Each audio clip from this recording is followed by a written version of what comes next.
오늘 우리에게 주신 하나님의 말씀은 에베소서 4장 1절부터 3절 말씀입니다. 에베소서 4장 1절에서 3절 말씀입니다. 그러므로 주 안에서 갇힌 내가 너희를 권하노니 너희가 부르심을 받은 일에 합당하게 행하여 모든 겸손과 온유로 하고 오래 참음으로 사랑 가운데서 서로 용납하고 평안에 매는 줄로 성령이 하나 되게 하신 것을 힘써 지키라. 아멘. 에베소서 1장에서는 성도의 개념이 뭔지를 알려주셨죠. 다시 말해서 교회라는 것은 성도들의 모임이라고 있어요. 하나님께서 우리를 부르신 이유, 결국은 에베소서 1장 23절에 보면 만물을 충만하게 하기 위해서 우리를 불러주셨다라고 했죠. 그리고 2장에서는 우리의 원래 신분이 뭐였냐는 것이에요. 죄와 허물로 죽었던 우리를 예수님께서 십자가의 보혈로 살리셔서 우리에게 자녀된 권세, 상속자의 권세를 주셨다라고 했죠. 그리고 3장에서는 뭐라고 했어요? 이방인들에게도 이 복음이 전해져야 된다.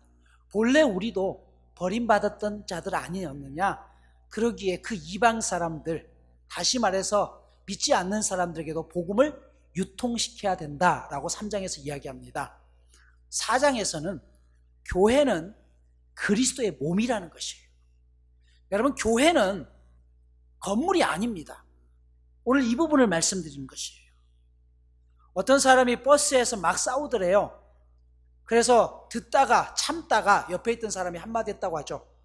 옛날에는 여기가 국회인 줄 아느냐, 근데 요즘은 다르다고 하죠. 여기가 교회인 줄 아느냐.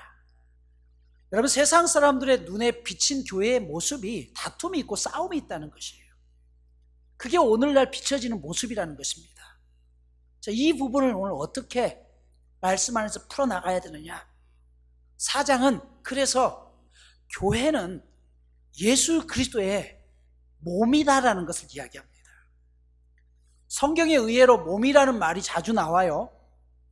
근데 몸이 나오면 몸과 함께 등장하는 단어가 뭐죠? 머리입니다. 머리. 여러분, 일반적으로 머리 하면 머리는 몸의 상위 개념 또는 몸을 통제하는 기능을 가진 지체가 머리라는 거 아시죠? 맞습니다. 그러나 성경에서 가르치는 머리의 가장 큰 의미는 뭐냐 하면 근원, 근본이라는 것이에요.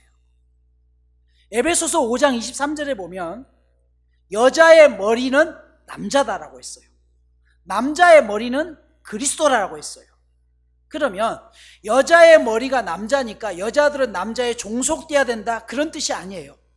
남녀 간의 본질적인 차이는 똑같습니다. 그런데 머리가 근원이라고 했잖아요. 왜 남자가 여자의 머리가 되냐면 여성들이 어떻게 만들어졌죠? 남자의 갈비뼈를 치웠잖아요.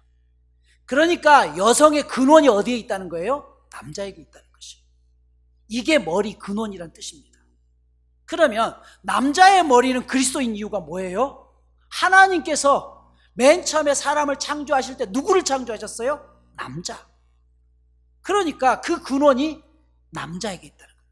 예수님에게 있다는 것이죠. 그래서 남자의 머리는 그리스도다라는 것이에요. 종속 개념이 아닙니다. 고린도전서 11장 3절에 보면 각 남자의 머리는 그리스도요, 여자의 머리는 남자요, 그리스도의 머리는 하나님이시다라고 했어요. 자, 그러면 그리스도의 근원은 어디라고요? 하나님 아버지로부터 나왔다는 것이에요. 그렇기 때문에 그리스도의 머리가 하나님이시다라는 것입니다. 정리하자면 여자는 남자에게서 나왔고 남자는 그리스도로부터 하나님의 맨 처음에 창조하셔서 나왔고 그리스도는 하나님께로부터 나왔습니다. 그래서 교회의 머리가 예수님이신 이유를 골로새서 1장 8절에서는 이렇게 얘기해요. 그는 몸인 교회의 머리시라. 그가 근본이요라고 이야기해요. 왜요? 교회의 탄생이 그 근원이 어디에 있냐는 것이에요. 그리스도로부터 나왔다는 것이에요.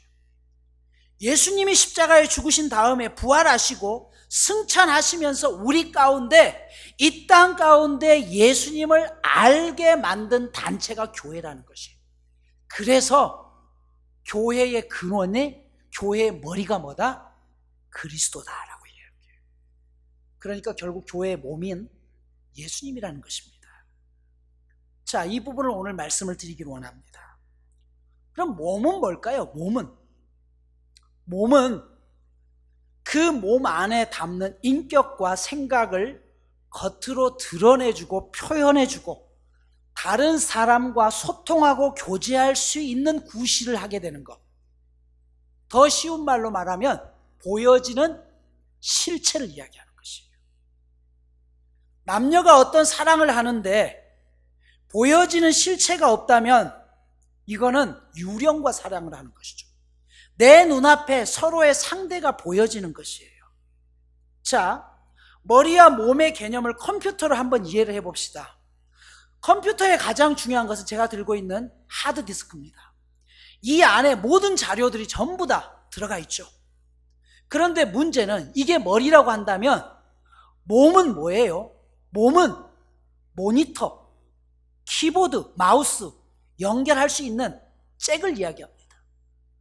이 안에 아무리 많은 것이 들어있어도 몸의 개념인 모니터가 없으면 이 안의 내용을 볼 수가 있어요, 없어요? 못 봅니다. 또 여기에 뭔가를 입력하고 싶어도 입력할 수 있어요, 없어요? 없어요. 그래서 머리와 몸은 서로가 각기 분명히 다르지만 둘 다 연결되어 있을 때만 제 기능을 발휘할 수 있는 것이에요.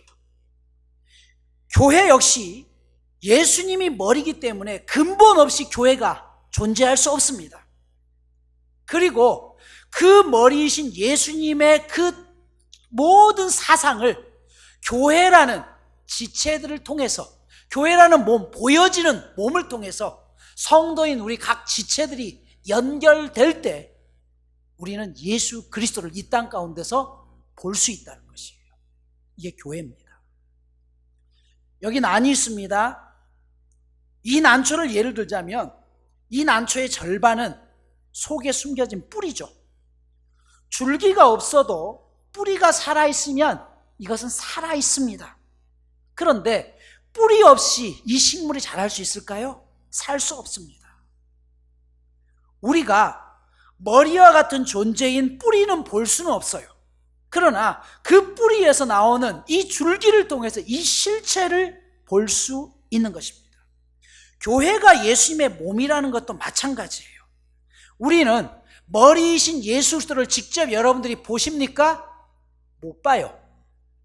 그런데 그 예수님을 알 수 있고 볼 수 있는 기관이 있다는 거예요. 보여지는 실체가 있다는 거예요. 그게 뭐다? 교회라는 것이에요. 이해가 되십니까, 여러분? 아무리 우리가 애써도 예수님의 모습을 보았다. 여러분, 예수님의 모습이 어떤 모습이에요? 인간으로 모신 성화된 옛날에 그 사진에 있는 모습? 그러나 그 이후에 여러분들이 예수님의 모습을 보신 적이 있어요? 본 적이 없어요. 그런데 우리가 어떻게 예수님을 만납니까? 내 믿음이 어떻게 자라는 것이에요? 예수님이 꿈속에 나타나서 너는 내 것이다라고 하셨어요? 아니죠. 그 실체를 만날 수 있는 가장 직접적인 단체가 뭐냐? 교회라는 것이에요. 보여지는 예수님의 몸이 교회입니다. 그래서 교회는 건물이 아니에요. 예수를 믿는 사람들이 모여진 그곳, 그 몸을 중심으로 우리는 팔, 다리, 눈, 각 지체로 구성되어 있는 것입니다. 여러분, 그래서 예수님은 그분이 승천하시면서 이 땅 가운데 예수님을 알 수 있도록 만들어 놓은 곳이 바로 교회라는 것이에요. 예수님이 부활 승천하신 이유도 바로 여기에 있습니다. 예수님이 십자가에 죽으셔서 3일 만에 부활하셨죠. 부활하신 몸 그대로 계셨으면 안 될까요? 그러면 사람들이 예수님이 누구세요? 라고 하면 내가 여기 있다라고 짠하고 보여주면 훨씬 더 쉽잖아요. 그런데 왜 예수님이 하늘나라로 승천하셔야만 했느냐는 것이에요. 요한복음 15장을 보면 예수님은 자신을 포도나무요, 교회인 너희는 가지다라고 이야기했어요. 왜 하필 포도나무에 비유했을까요? 수많은 식물들이 있는데 여러분, 이 포도나무는 넝쿨 식물입니다. 넝쿨 식물의 특징은 어떤 게 나무고 어떤 게 가지인지 구분할 수 없다는 것이 한 몸이라는 것입니다. 사도 바울이 다메섹으로 가는 과정 속에서 예수 믿는 자를 핍박하고 잡으러 다메섹으로 가는 그 길 속에서 하나님을 만나죠. 거꾸러집니다. 그리고 그 사울에게, 사도 바울에게 들렸던 음성이 뭐였어요? 사울아 사울아 네가 어찌하여 나를 핍박하느냐라고 했어요. 여러분, 사울은 단 한 번도 예수님을 핍박한 적이 없어요. 누굴 핍박했나요? 예수 믿는 사람들을 잡아갔죠.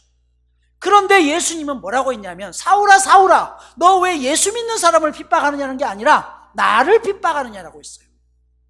왜요? 예수님 자신이 교회이기 때문에. 예수 믿는 사람을 핍박하는 것 자체가 나를 핍박하는 것이라는 것입니다. 우리가 겉보기에 바짝 말라버린 것 같은 식물의 씨를 땅속에 뿌리고 나면 얼마 후에는 원래 씨와는 전혀 다른 모습으로 바뀌게 됩니다. 그리고 꽃이 피기 시작하죠. 여러분, 이런 모습들이 예수님의 죽음과 부활과 교회의 탄생 부분과 함께 연결되어 있습니다. 예수님이 죽으셔서 무덤에 장사되셨습니다. 3일 후에 부활하셨는데 그 부활한 몸은 원래의 한 분이었던 개인인 예수님과 전혀 다른 차원의 몸으로 나타나셨는데 이것이 이 땅 가운데 시작된 교회입니다. 신약 성경에서 영광이라는 단어는요, 원래 뜻이 어떤 존재가 자신의 최고 수준으로 활짝 피어 있는 상태, 한 존재가 자신의 최고 수준으로 활짝 핀 상태, 이것을 영광이라고 이야기해요. 쉽게 말하면 꽃이 활짝 피어 있는 상태를 영광이라고 이야기합니다. 올 한 해 우리 교회의 표이기도 한 그리스도의 몸, 영광스러운 교회라는 의미도 다른 말로 이야기하면 예수님이라는 꽃이 활짝 핀 존재라는 뜻이에요. 예수님께서 하늘의 미랄이 되어 죽으신 이후에 부활하여서 이제는 교회라는 모습으로 활짝 피어있는 꽃으로 바뀌었다는 것이에요. 자, 이게 무슨 말이냐?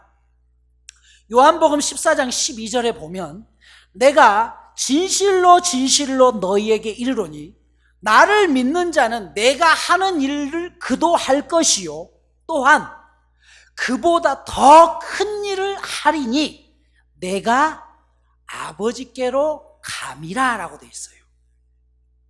여러분, 예수님을 믿는 사람들이 어떻게 예수님보다 더 큰 일을 할 수 있을까요? 예수님이 얼마나 놀라운 일을 하셨어요. 죽은 자를 살리시고. 그런데 분명히 예수님이 뭐라고 했냐면 나를 믿는 자는 내가 한 일을 너희도 할 것이고 내가 했던 것보다 더 큰 일을 할 수 있다는 것이에요.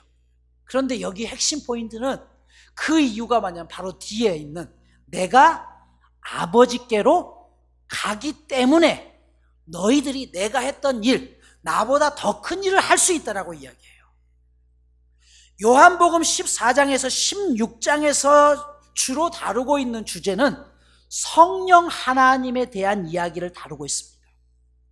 예수님께서 이 땅 가운데서 부활하셔서 승천하셔서 하나님께 감으로 이제 예수님은 가셨지만 새로운 존재의 형태로 이 땅에 또 오셨다는 거예요.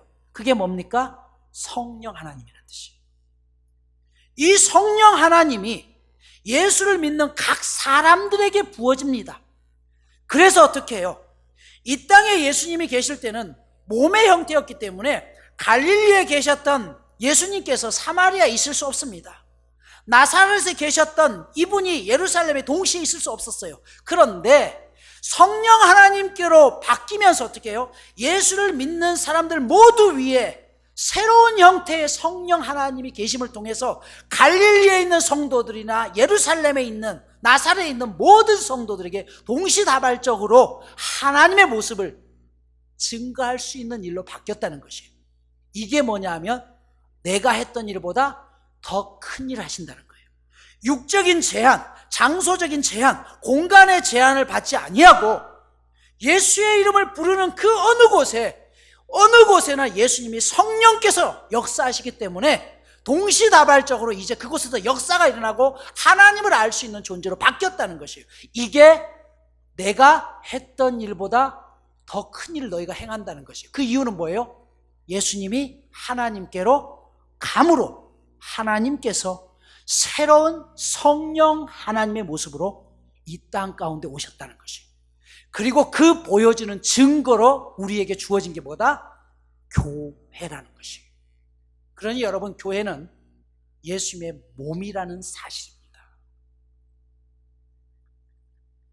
여러분, 이 땅에 많은 사람들이 하나님을 알 수 있는 방법이 뭐가 있을까요?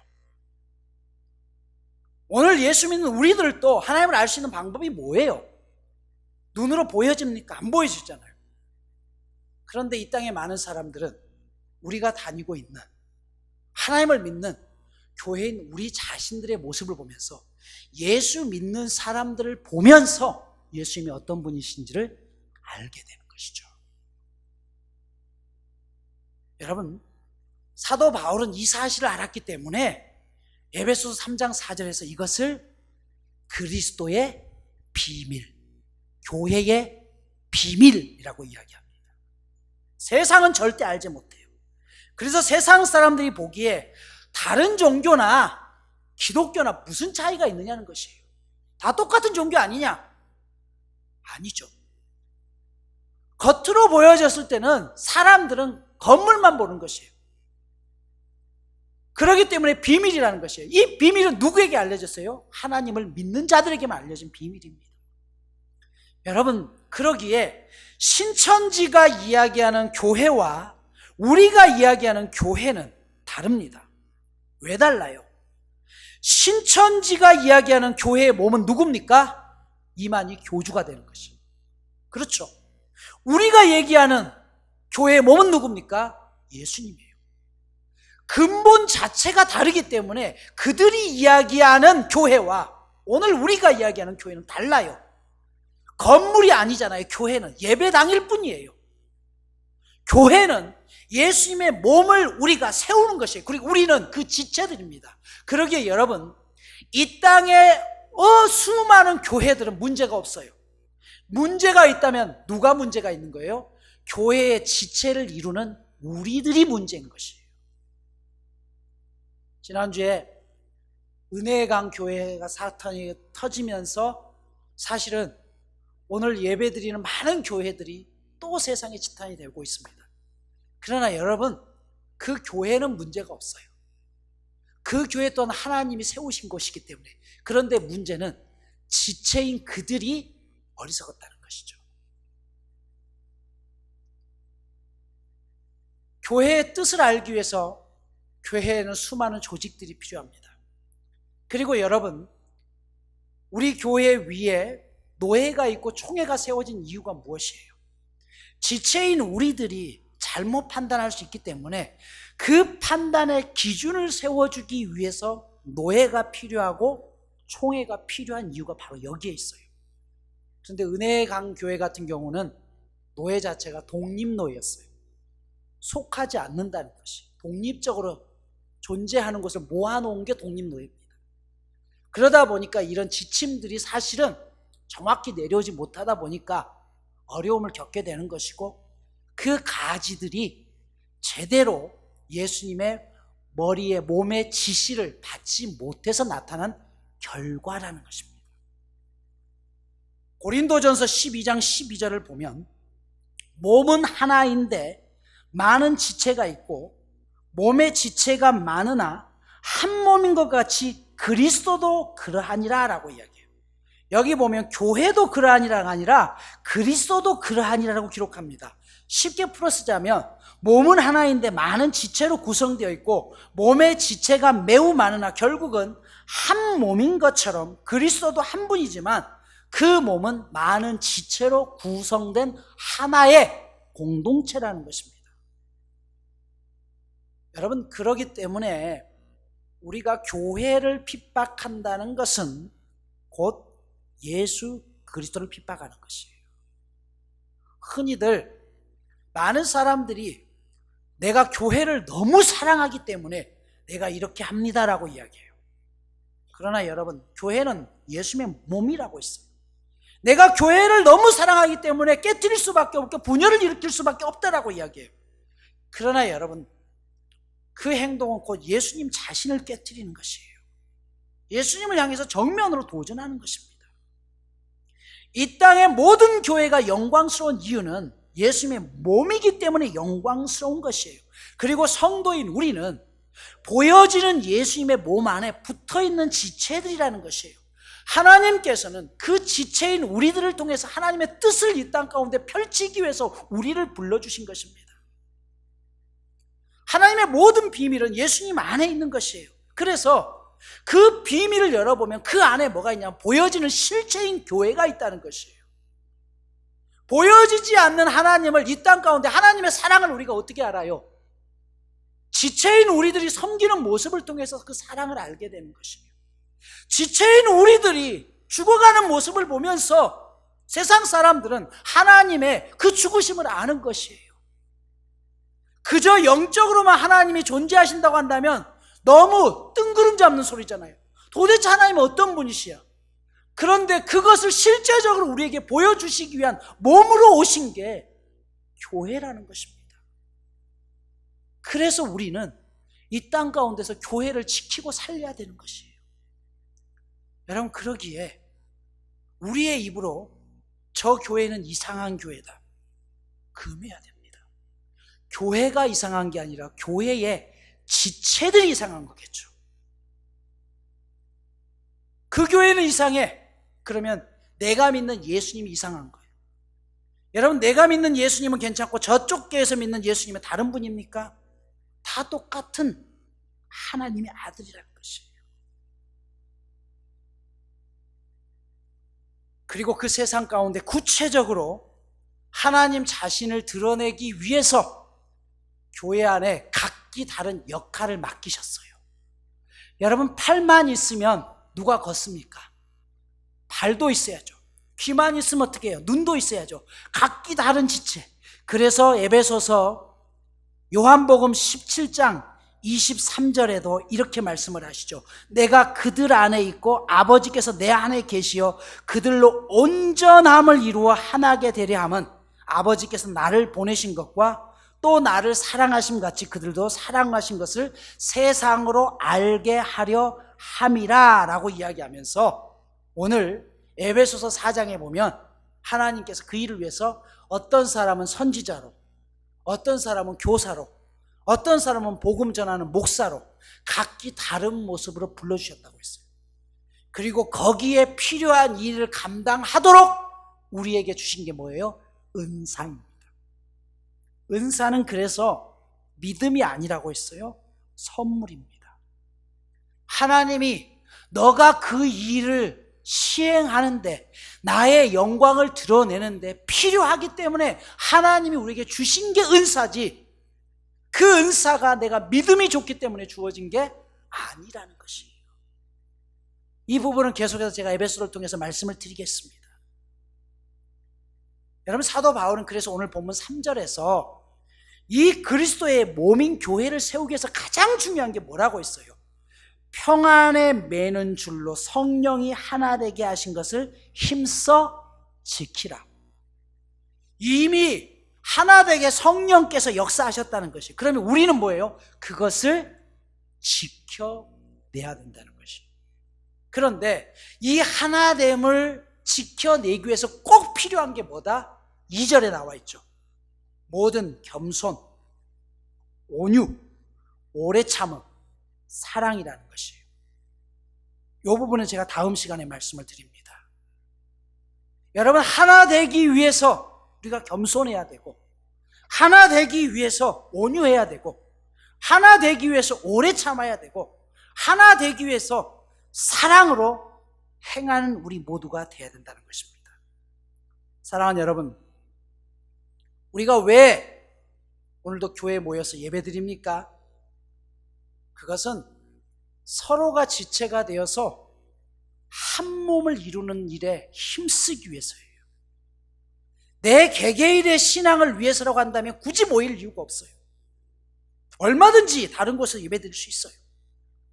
그러나 이 모임을 통해서 서로의 지체가 연합하고 그 안에서 참아내고 겸손하고 온유함으로 그리스도의 몸을 누구보다 세상 가운데 가장 잘 보여지기 위해서 이 가운데 모였다는 것이에요. 여러분, 예수님께서 제자들에게 유언처럼 하신 말씀이 이 말씀입니다. 이 말씀을 드리면서 말씀을 마무리합니다. 요한복음 17 7장 21절을 보면 아버지께서 내 안에, 내가 아버지 안에 있는 것 같이 그들도 다 하나가 되어 우리 안에 있게 하사 세상으로 아버지께서 나를 보내신 것을 믿게 하옵소서. 예수님께서 아버지 안에 있고 아버지가 그 안에서 서로 하나 된 것처럼 우리 모두도 서로 하나 되어서 예수 그리스도의 몸된 교회에 우리 모두가 지체가 되어 서로 붙어 있으면서 한 마음 한 뜻으로 행하라는 것이에요.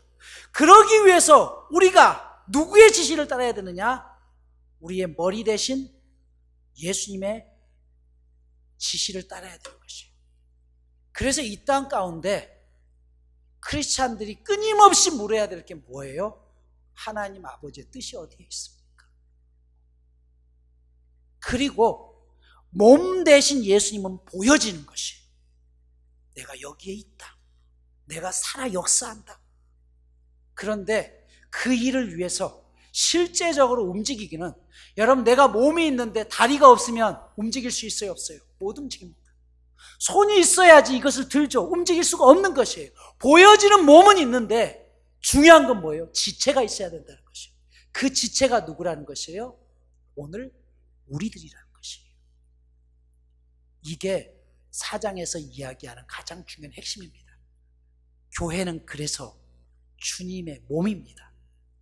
우리는 그 몸의 지체들로서 이제 하나님 아버지의 지시를 따라서 가야 될 곳에 가고 멈춰야 될 것에 멈추고 해야 될 일을 하고 섬겨야 될 것 섬기고 참아내야 될 걸 참아내는 그 일들이 우리에게 있다는 사실입니다. 그러니 여러분, 우리가 얼마나 소중한 존재예요. 주님은 그런 우리를 향해서 뭐라고 이야기해요? 내가 했던 일보다 너희가 더 큰 일을 행할 수 있는 존재다라고 말씀합니다. 사랑하는 여러분, 오늘 우리가 바로 주님의 몸된 지체임을 기억하시고 이 몸을 더욱 아름답게 세워나갈 수 있는 저와 여러분 모두가 되시기를 간절히 축복합니다. 하나님, 그리스도의 몸을 우리가 세워내는 자 되겠습니다. 믿음 안에서 하나님의 모습을 나타내겠습니다. 그래서 이 땅 가운데 다시 한번 교회가 회복되어지고 세상 가운데 그리스도의 비밀을 드러낼 수 있는 저희 모두가 될 수 있도록 은혜를 더하여 주시옵소서. 예수님의 이름으로 기도드리옵나이다. 아멘.